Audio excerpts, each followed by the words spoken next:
La Somalie, toujours en proie à une évasion de criquets pèlerins. Les nuisibles volants, figurant parmi les plus dangereux à l'échelle mondiale, ne cessent de se reproduire, ce qui menace la production alimentaire dans le pays.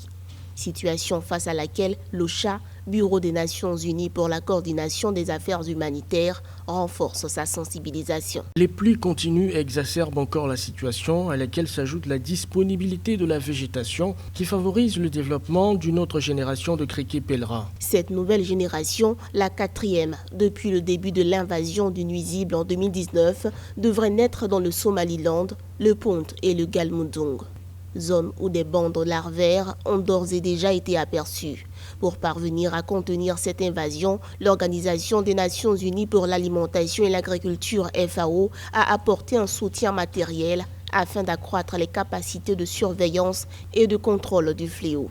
Une lutte ralentie par la crise économique liée à la pandémie de coronavirus. Le pays, effectivement, pourrait bien s'en sortir, à condition que les financements prévus pour la lutte contre ces criquets pèlerins-là soient effectivement déployés en temps réel. Des axes stratégiques doivent être déployés par les gouvernements pour que le sérieux qui est engagé dans la lutte contre la Covid-19, ce même sérieux-là soit engagé également pour la lutte contre les criquets pèlerins. C'est depuis la fin de la saison des pluies du Deir en décembre 2019 que la Somalie fait face à cette invasion de criquets pèlerins, invasion qui s'est également propagée dans la Corne de l'Afrique. Ce n'est néanmoins qu'en février 2020 que cette invasion a été déclarée par les autorités urgence nationale, une première en Afrique de l'Est.